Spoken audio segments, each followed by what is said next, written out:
if you love the place that you want to go, you have to do, and you have the will to do it. You can do it.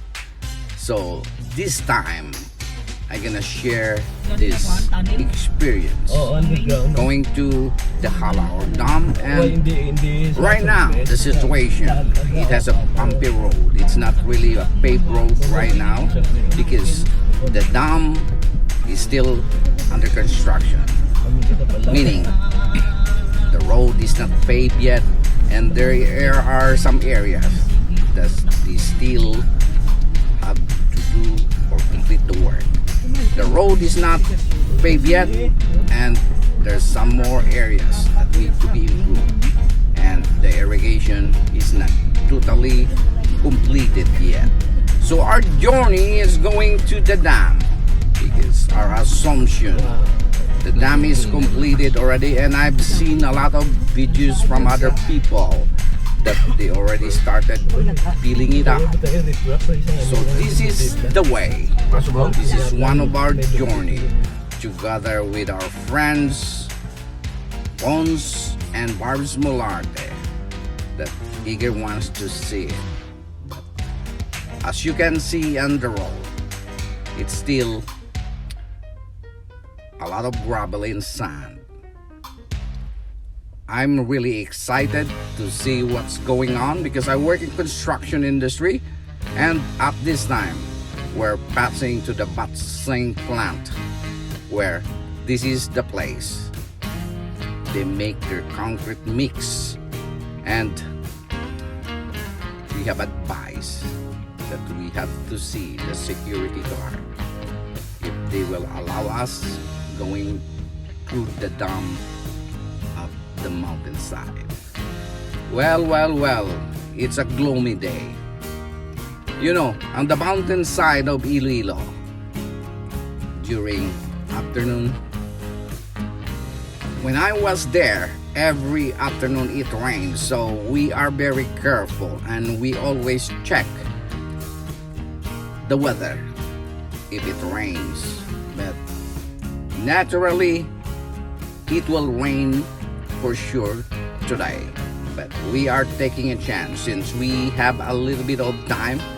So the reason why we have to do it, because our expectation that we have to go on the upper level and we have, or we can experience to see the actual dam. My goodness, it's a long day for us.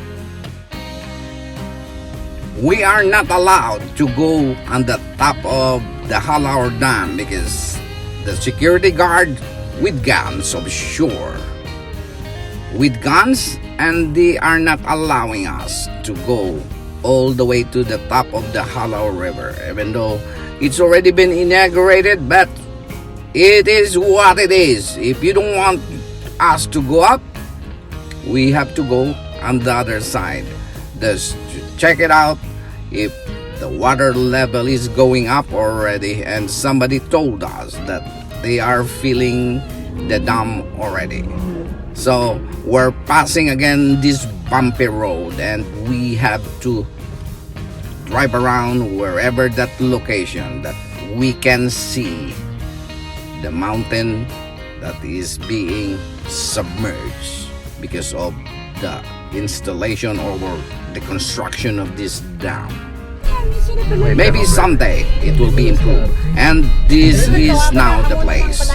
This is the relocated area where a lot of indigenous people, where the government built their houses so that they can be relocated here. It's like a good neighborhood for the indigenous people that was previously living the area where it was submerged due to the construction of the dam. It's a nice place though, but it's kind of very dangerous right now because it look like the rain will start soon, and we can feel already it's already showering a little bit, and this is the hard part. Yes. If it's raining here on the mountainside, the road will be slippery and the road is not really good. So we are just trying to get whatever we can get some videos in this place, and I love the place, but in the future this will be improved because of this dam. This is one of the tourist spots where the people will have to take a chance and get the video, and this will become one of the tourist spots here in Iloilo, where it is located in the town of Calinog, where our property is located. It is just like 15 minutes drive from here, and our property is there. And for sure, my friends, this will be developed soon. Probably build some resort nearby. And this will be a booster for the town of Calinog. And we cannot really stay for too long here. Overnight kita to. The rain is look like it will really drop soon. And we don't have any other choice, but we have Basta malimpyuhan mo lang wiper do look for a kasadyahan man. spot where we can see really the natural dam that is being filled up.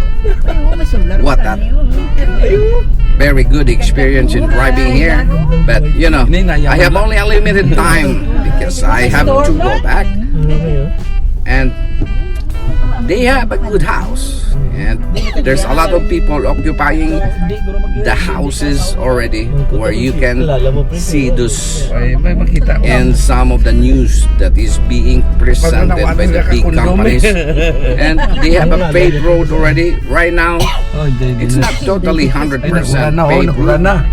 And when we went to the top side of one of the mountain, and even though it's raining, this is what we can see. The water is already getting higher, and some of the area is already been submerged, which was pressure. Previously it is the farmland. I will try to focus here, and a little bit blurry because it's already started to sprinkle, but as soon as the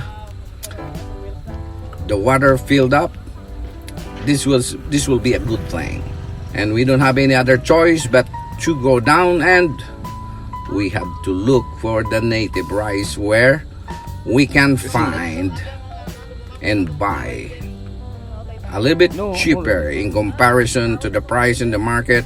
Native rice cost 80 pesos per kilo. A good driving experience, good tour basically, and phones and barbs, and my family and my friends. This is one of the driving experience that we enjoy a lot, going to the mountain. And phones, oh, he loves to walk around. He's very good.